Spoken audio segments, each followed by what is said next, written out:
Hey, Connor Doobie here. Hope you're all doing great. I'm sitting down with Brandon T. Adams, founder of Rise and Record, as well as Emmy award-winning producer. Brandon, thank you for being here. Good to see you. Thanks for having me, man.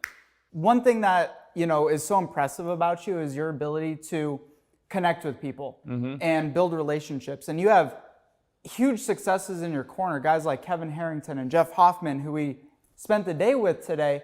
What is your secret for building strong relationships and maintaining those relationships and monetizing those relationships? I'll answer that question, but I want to flip the script a second, and I want to ask you, how did you get here? Well, think about from the moment you met me to where you are right now. So here's what's amazing. I also have been a student of Napoleon Hill over the years and studied Think and Grow Rich and went on to watch Think and Grow Rich, the movie, which was amazing. And you were obviously a part of that. So I literally DM'd every single person that I saw featured on Think and Grow Rich and invited them to be a guest on my podcast. You responded, we connected, and built a relationship that way. And then soon after that, I joined your mastermind. We got to know each other some more and ended up here because of you. You reached your hand down and said, you remind me so much of myself when I was your age. I want to help you out, pulled me up, and here I am spending time with these amazing people all week. Great response, and it's true. You do remind me of my younger self. You added value. Here's what you did. You reached out. For one, most people don't do that. Two, you added value. You invested not only in yourself, but you invested in me, in my programs, and in my training, in the relationship. What I did early on was I invested in the right people. I found people I wanted to be like in my own way. Kevin Harrington being one of them, Jeff Hoffman. And I did it in a way where I brought them together in an event. So hosted an event in 2016 called Young Entrepreneur Convention, brought in speakers, paid them, flew them in, created an experience. But beyond that, I added massive value to them. Two of them happened to be one, Kevin Harrington, one, Jeff Hoffman. And beyond adding value in that day and that experience, I found other ways to help them, other ways to make them money. I invested into that relationship. And so over time, that was 6 years ago now, almost exactly 6 years ago. After adding value to them, I found ways that we could do things together. Went on to doing TV shows that won Emmys. We went on to do different business deals. But I was always adding value to the relationship. I was making their life easier. And I was finding ways to help them in different ways. And so to answer that question is, you have to really invest in the relationship. You have to look at the long-term goal. If you're looking to get connected with a person of influence, don't be 99% of the people out there where they go to them and they basically want something. I want your time. I want your energy. I want your money. I want something from you. What you did to me is you said, hey, I watched the movie. I want to bring you on my show and introduce you to my audience. That's the same thing I've done over the years. How can I come to a person and actually research them and then add value to them? That's really the key if you want to connect with anybody or get into rooms like this. But you have to follow through and you have to know it's a long game. It's not a get rich quick. It's going to happen overnight. It took me years. And so you're doing the same path. And that's why I'd thrown it to you, because I love the fact that you did the same thing I did 6 years ago. Yeah, and you never went into it thinking, oh, I'm going to sell Kevin Harrington or sell Jeff a package of mine or a program. Like you really, and that's hard to do for young entrepreneurs too, because you're so much in the struggle and the grind and the thick of it, and cash is oxygen. So you try to monetize relationships too early. Talk about that. When is the right time to know when to start monetizing relationships that you're making? Well, you look at it this way. So I'll give you an example. Another example, John Lee Dumas of Entrepreneurs on Fire. I talk about this a lot because he was the guy that kind of helped the foundation of my career back when I was a crowdfunding expert, and that's what I focused on. I knew that if I helped a person of influence, he has millions of listeners on his podcast show, known in the podcasting world. He said he was going to do a crowdfunding launch for his book, The Freedom Journal. I had him on my show, and I knew that he was going to do that. And I took on that project, 6 months of work, didn't charge him anything, and said, I just asked you give me a great testimonial, and then he offered that I would come on his show. So I did that, and it was hard at the time because I actually needed the money. And so I was adding value all this time and energy, but I knew if I could help the person of influence, he surrounded himself with other influential people, that I would get in his circle. And so we launched a campaign. This was 2016. We raised $100,000 in 24 hours. We did $500,000 in a month. And so he introduced me to other people. That testimonial, I went on his podcast show I've been on the show 4 times. I think the only other person who's been on 4 times is Tony Robbins. And when I did go on, I got 2 listeners that reached out to me that led to $50,000 in revenue for my company. And so that example, what I would have charged going into that would have been at that time, maybe 10 or 15,000, but I didn't. And in return, I made way more. So if you go in for the long game and you add massive value, you're going to know when the time is right, because I had helped him in so many ways long term. I didn't feel bad about asking for, hey, could you refer me somebody? He actually just did it. Successful people, like when somebody does something for me, I'm like, oh man, I want to get him back and do something even more for him. That's how successful people think. They're not in what's in it for me. So you'll know when the time comes. Just focus on adding value to that person and the relationship, and I promise you, I'll come back. And real value. Like you got to ask, what do you need? You know, super successful people, they don't need you, right? They have people around them. Like you need them more than they need you. And I think a lot of young entrepreneurs, and even not even young entrepreneurs, just in general, try to create fake value, but they don't ask the right questions. Like they don't ask their way to success. Like I asked you, what are you working on? What's going on? Well, I'm doing these advisory deals. I'm like, let's put a pitch event together. So I put a free pitch event, didn't charge you anything for it. You added value. You just showed up. And that's the thing that successful people do. They just show the value. But also, I do something every once in a while. People like yourself, I see, they'll reach out to me. They're really looking for advice. And I will throw them something, whether a tip, advice, or I'll say, hey, why don't you come to one of my events or whatever it may be, which costs money, but I'm giving them an opportunity. They don't realize that if they actually came, showed up, and built real rapport with me, I would help them. That's what you did. Not everybody does. They're all like, don't ever go into a relationship where you say, hey, or you have this mindset of, I'm going to do this for them, but I know I need to get something on the back end, because people can read that a mile away. 100%. Don't, hey, I'm going to do this for you. What are you going to do for me? You just got to authentically want to help them, and maybe nothing comes from it. But I believe in the power of positive karma. Put great things in the world, something will happen in one form or another. And I mean, you're living testament to it, right? Now, it hasn't always been like this. You've been through some intense, challenging times in your life. What really was that lowest point in your life, and what was going through your head to realize that you're going to be where you are right now? Yeah, there was multiple. I'll share a couple. The one that comes to me is when we were traveling the country filming Success in Your City. I was filming a show, trying to fund it. I believed in this vision, and I just really believed in what I was doing. But I started questioning, did anybody care? Was anybody watching or gonna watch, that is?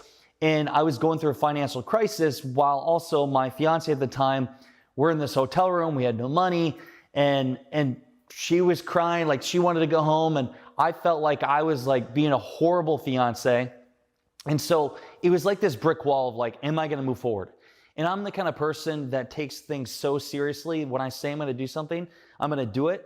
But with that comes like, sometimes you question, is it worth staying true to your word? Because you're sacrificing so much. At that time, I felt like, am I sacrificing the person I love?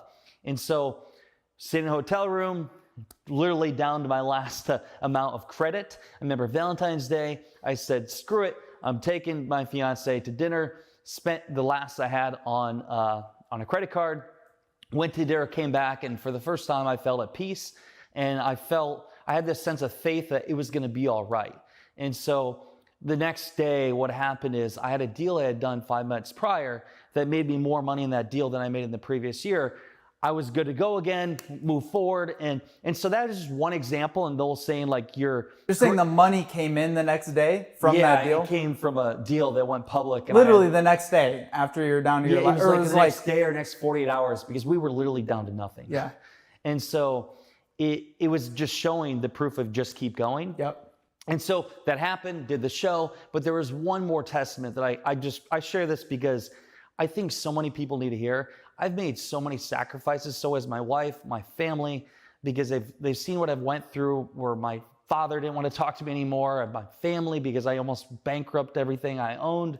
I think the hardest thing for me was when I was back home and my wife had her vehicle and it got repoed, and it was the worst thing to happen because I was down to like the bank already had taken what I had, and they took the vehicle from my wife, and I'm in a different city 4 hours away, and there was nothing I could do. I just felt like the most worthless scum on earth. And I remember screaming, and my parents knew what happened. I went downstairs, and I felt like I couldn't do anything. I was $500,000 literally in debt, and I was in the worst, mentally, physically, and even emotionally, and my health was not good from it. I didn't share it publicly, but like it was stressing me out. And so I share this story because most people, they say why they can't do something. I literally came back from that within 18 months, and I kept pushing forward. I mean, I'd wake up at 4:30 a.m. knowing that I have no money, really. My wife and I are not in a good place, but I knew that I just have to keep pushing forward because eventually I'm going to catch my break. COVID hit, and my business and advisor and everything kicked off, and I was able to build a multi-million-dollar portfolio in less than 12 months. And it's just like that story of how I went from literally nothing to building a foundation and wealth and where I'm at today. It's so cool because anything is possible.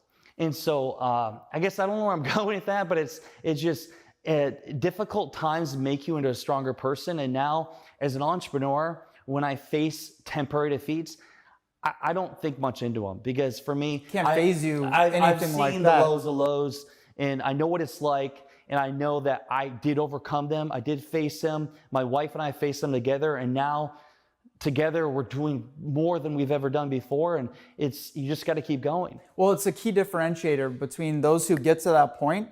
The majority crumble, and that's that exact point that they give in. And I've been there, many times before. But it's right, just that one little extra push past that point where that next breakthrough happens, or you get that next big fat check in your bank account. And also, Connor, it's when you're in those situations, that's why it's so important to surround yourself with positive people. And I had a few mentors I called out to. Kevin Harrington was one of them, and another one was Brandon Green. And they were people I called on and said, just straight up told them what was going on. And they gave me guidance and that like inspiration. Even Joel Comm was another one. Yeah. What kind of advice did they give you in that moment?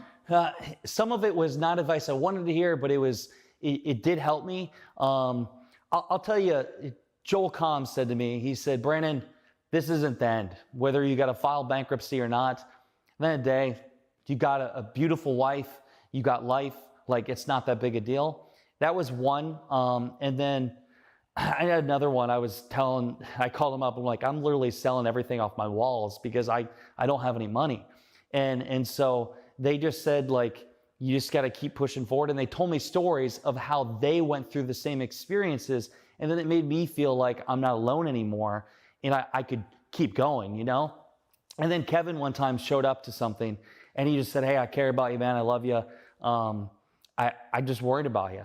And that little stuff, like when somebody of influence like that shows up for you, it gives you power because if they believe in you, it makes you think, well, I must be doing something right. So I just need to do it for them, right? I need to do it and it's not just about you, it's about the people around you. So staying accountable. So you're in the darkest place that you've been, and you reach out to your mentors, reach out to your coaches for support.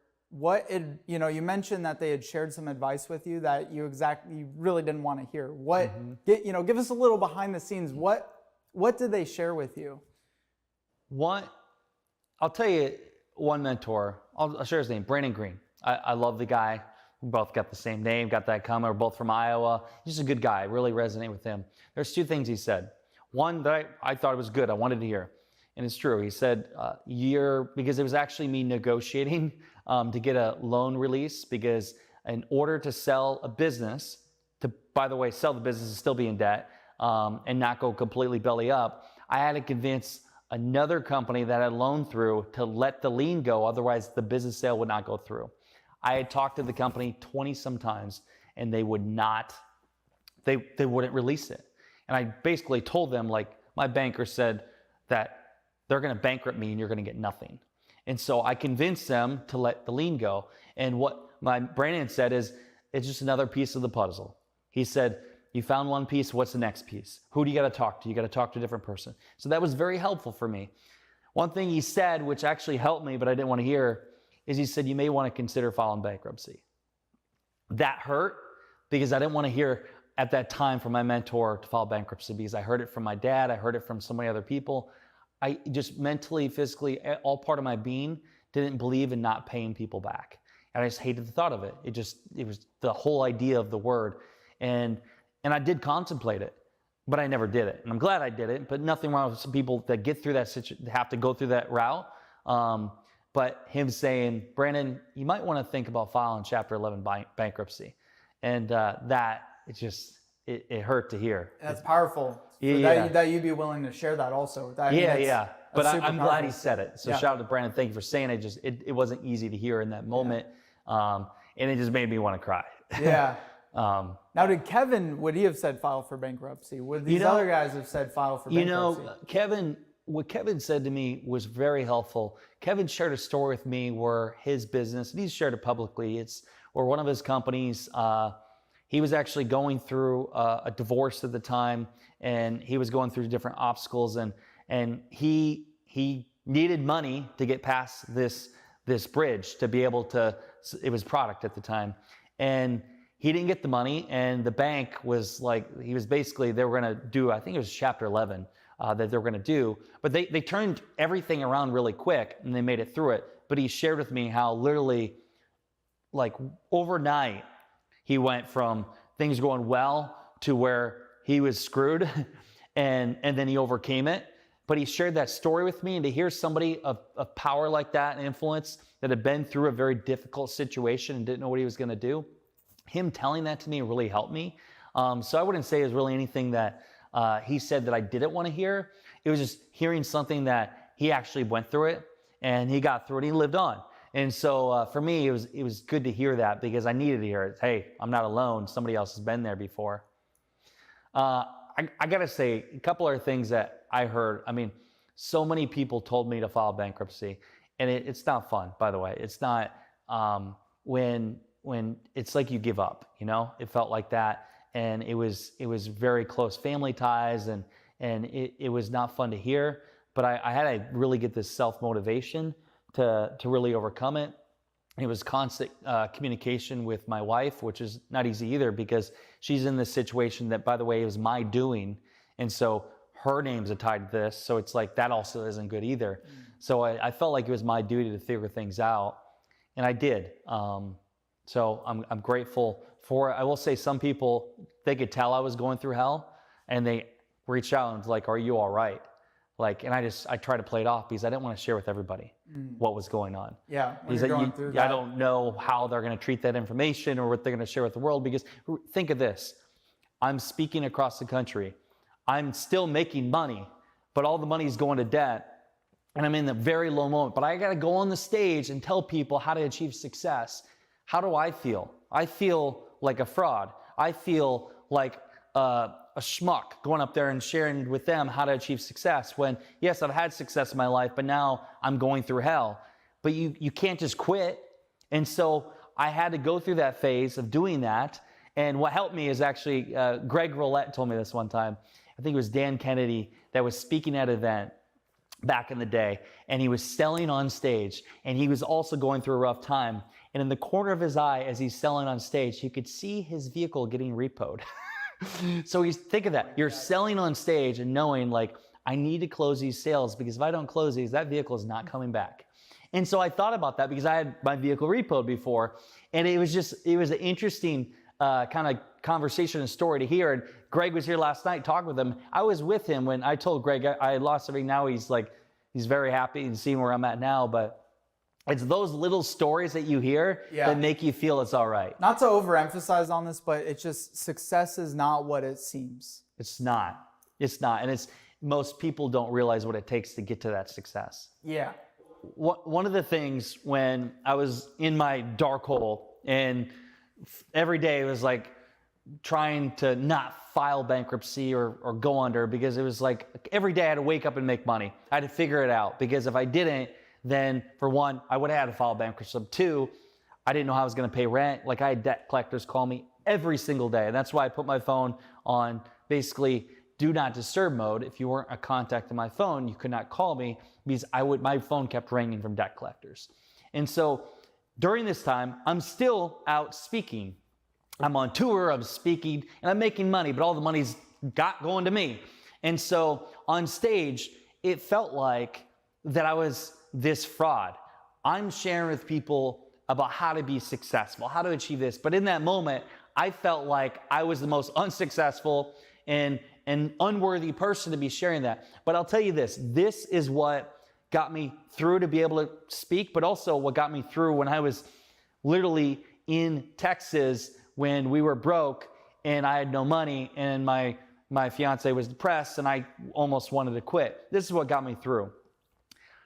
When it was in that hotel room, I knew that the stories that we were capturing needed to be shared. It wasn't about me, because it could save somebody's life. When speaking on stage, I pray before every time I go on stage. I pray to God to give me the words and the wisdom and ability to communicate in an effective way to empower other people. And so it's not about me. Yes, I don't feel worthy. Yes, I don't feel that I am in a good place to speak on stage, but I do know that I do have a powerful way to communicate. I'm a great communicator. I have a great way to empower people, and I do have great stories and experience. And if I can get past my own feelings and know it's not about me and it's about the people in the audience, that's what got me through to speaking, picking up the phone and still creating videos even when I didn't want to, because I knew one eyeball, one view, one listener, it could change their life. And that's what really kept me going. It really was. Always the one. It was just the one thing, because it wasn't about me. It was about what it could do for other people. And that's what kept me going. That and knowing it was for the people I loved.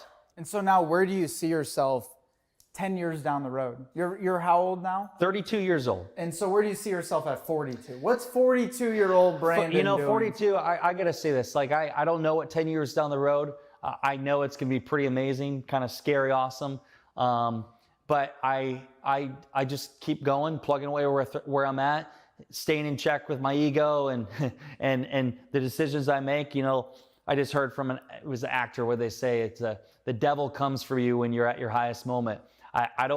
If the devil's coming for me, whether it's because of money or whatever it is, I want to still be me and be the person that I want to be seen as. And so enjoying the ride, being the best version of myself and bringing people along with me, because you don't want to be by yourself. Just don't slap comedians on stage. Wasn't that who said that? Denzel Washington. Denzel Washington said that to Will Smith. That's exactly. That's hilarious. That's good. But I mean, it's great advice. I mean, it's true. I mean, you see people rise to the tippy top and then like the pinnacle of success, and they self-destruct. That's why they should listen to the book Outwitting the Devil, because it talks about the devil mind that goes for you as you achieve success and wealth. What are the things that get you? It may be drugs, it may be alcohol, it may be sex, it may be all these things that get to somebody's head, which takes them down. Not everybody can handle that level of opportunity that comes their way. Yeah, so it's a human nature thing. And so the key is also build that and stay humble, listen to people. Stay hungry, yeah. Yeah. I've always went to mentors. People listen to me. I listen, by the way. I don't shut it out. I take the time and listen. And I listen, and I actually absorb that. And it sometimes it's days, it might be a week, that I absorb what they say, take it into consideration.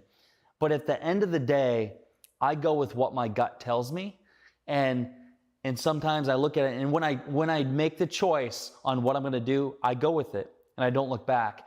And whether somebody tell me to file bankruptcy, or in the case when I went to Netflix and People said, don't go there. You're going to get blackballed. Well, I don't know what they said. Blacklisted. You're never going to make it in Hollywood. Or if you show up, that's not how you do things. But for me, I always wanted to stand out and be different.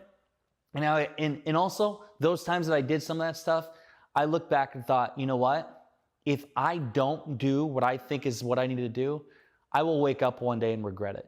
And that is a hard thing to sit on. I remember the Netflix deal. When I went to Netflix to pitch my show, I knew that there was a 0.001% chance that I would even talk to anybody. But I knew that if I didn't do it, I would regret it for the rest of my life and always wonder what if. And so my life is around the what ifs. I don't want the what if. I want to just do it, even if the outcome may not be my desired outcome, but I personally will feel better, and I will actually have the confidence from that experience to do other things in my life that allow me to make a better decision. And you went on to win another Emmy after that. So yes. Come on, Netflix. Like, what are you doing?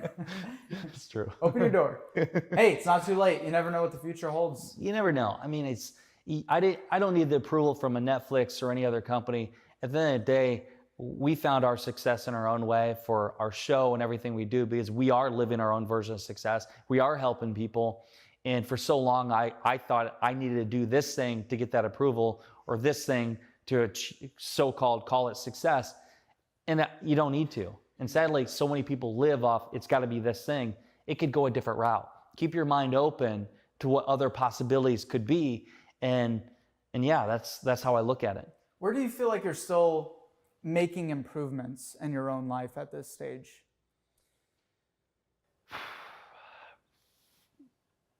Where I need improvements or making improvements? Where do you feel you are still trying to improve? Like, what are maybe actions or traits that you know you need to change, or habits even at this stage in your life and career that you yourself are actually working on? Yeah, I'm working on where do I spend my time.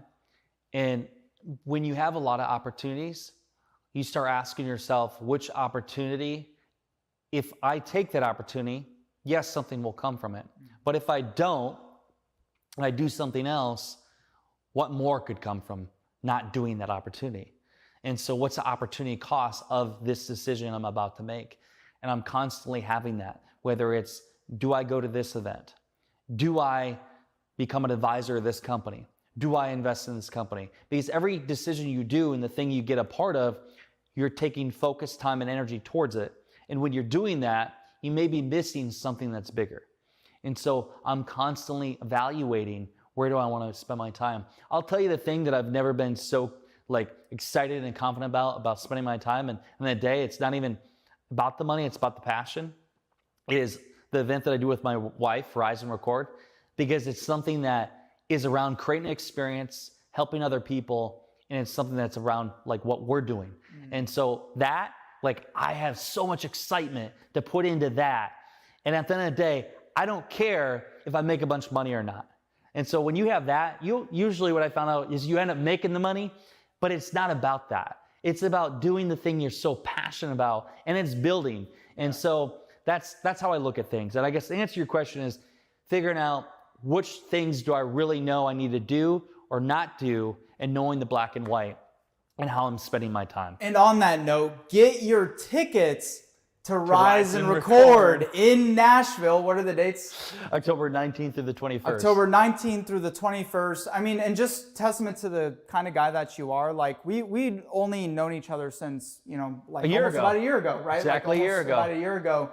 And it's our 1 year it's our 1 year anniversary, bro. Yeah. Did you get me any you want to have a dinner, anniversary dinner tonight? Yeah, let's do it. We'll hold hands under the table later and candlelight and all that good stuff. But testament to Brandon is we had just known each other. You asked me to come speak on your stage at an event, just in the same stage that people who are immensely times more successful than me had just spoken on before I stepped on.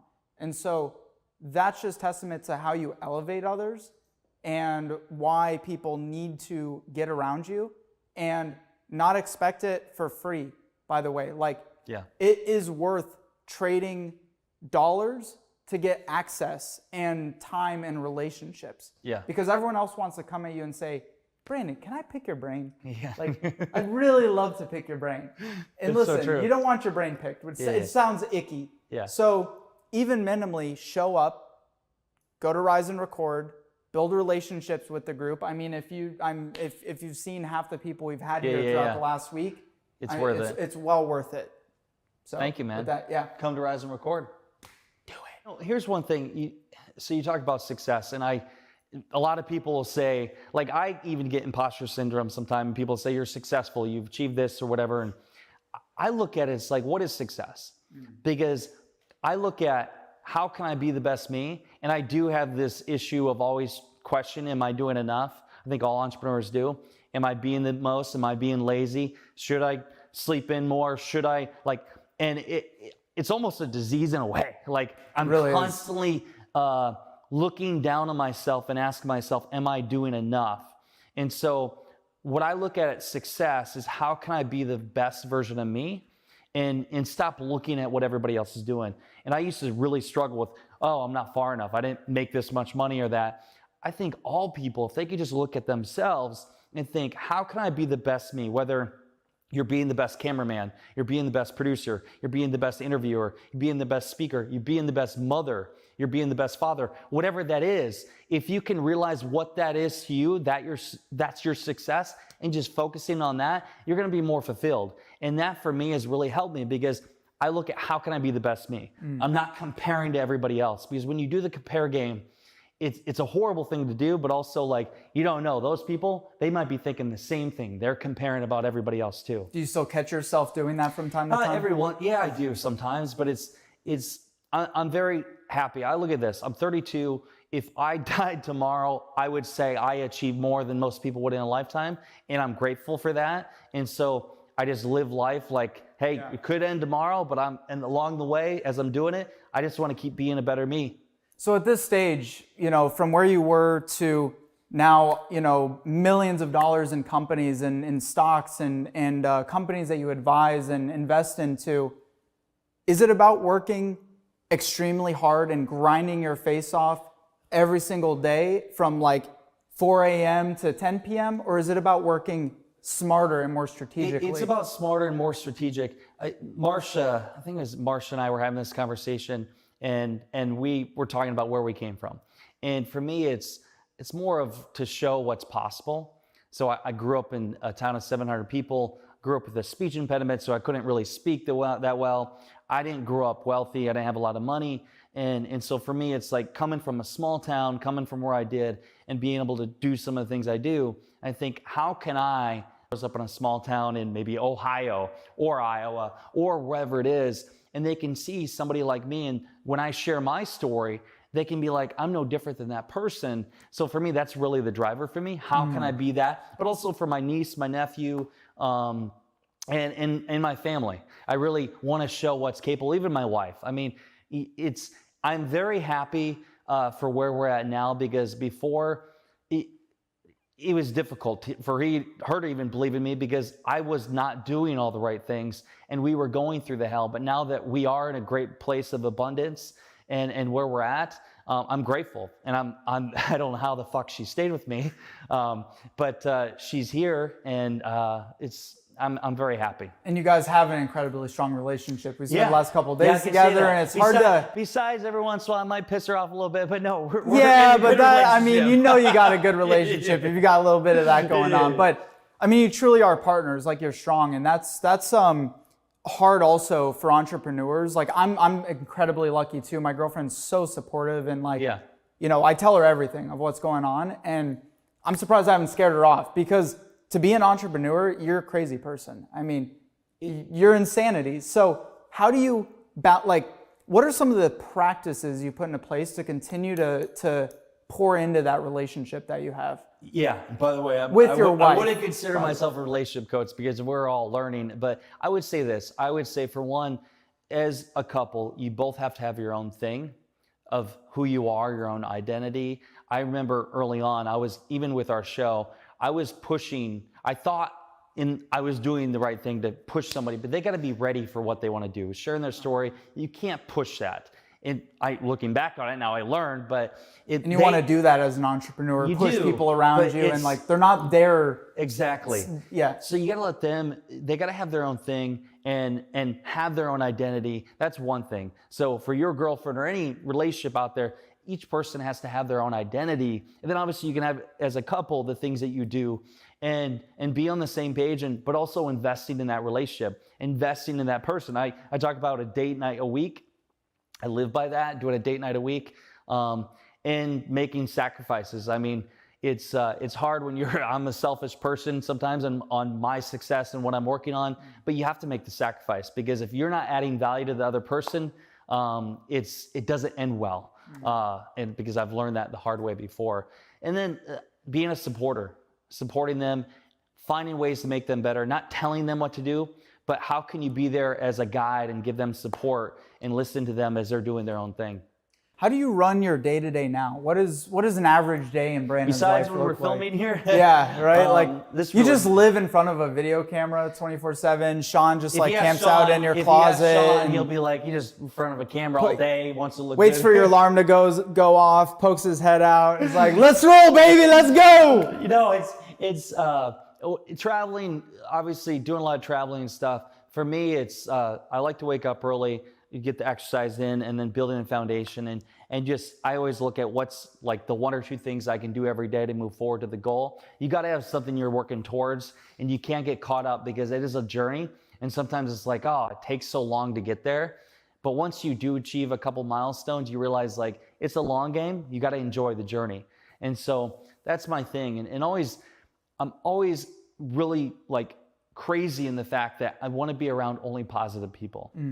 If there's somebody that's negative, if there's somebody that has anything that's deflecting what I'm trying to do, I don't want them in my life, because I don't have time for negativity. It doesn't help my energy. It doesn't help people around me. So shutting out that negativity, and sometimes you have friends you had before that you no longer have.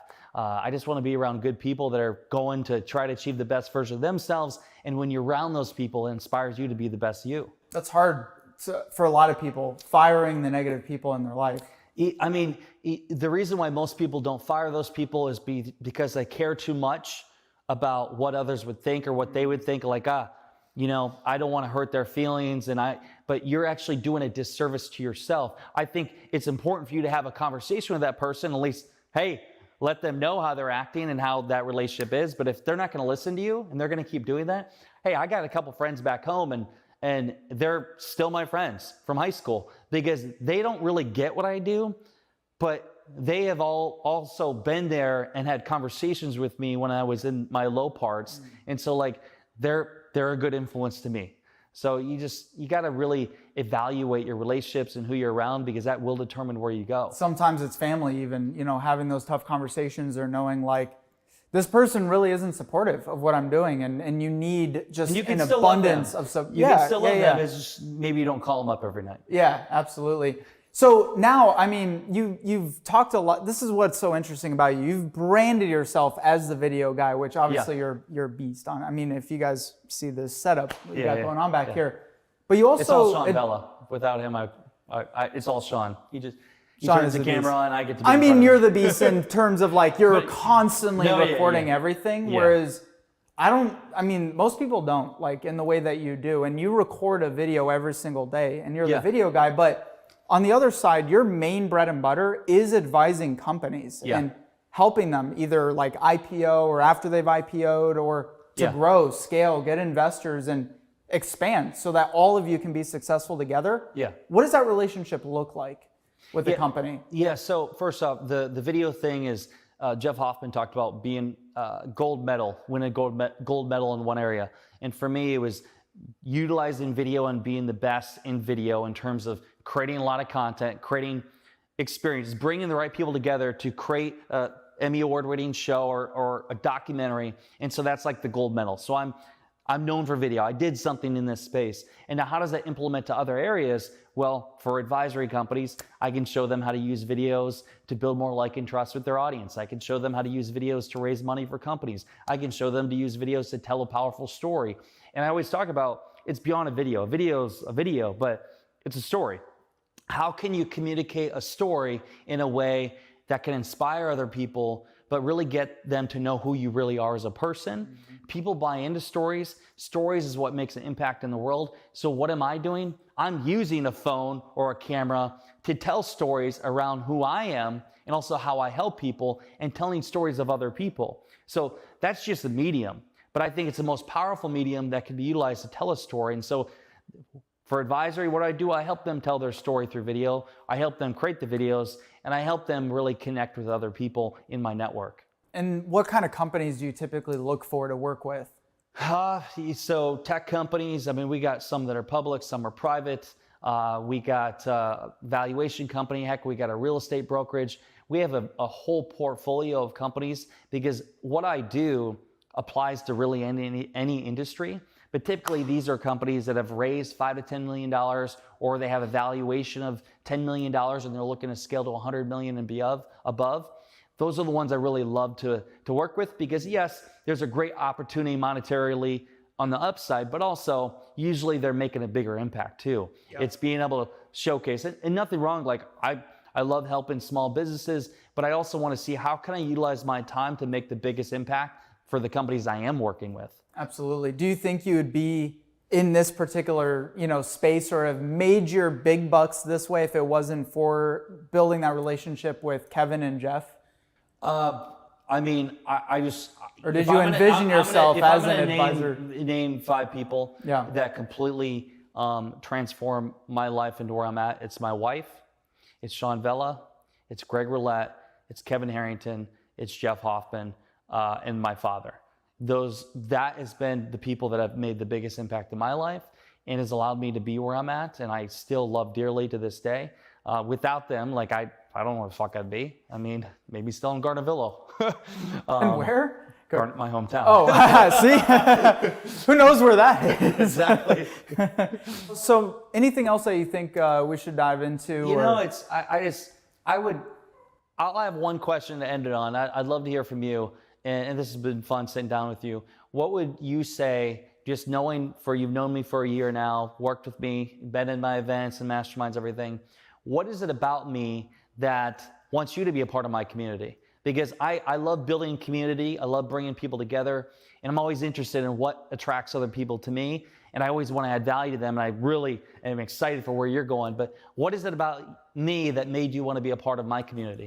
How could you turn down hanging out in cool houses like this? I mean, that's it right there. Yeah. I mean, there's a handful of things for certain. I mean, you have kept me accountable, and you're no BS. And that I really appreciate in people, because even for many number of years, like even when I was in my teens, I was always looking for inspirational people to like glom onto, and mentors and entrepreneurs. And then I started to realize as I got more into that world, 90% of people are full of it and fake and, like not even legitimate in what they've accomplished.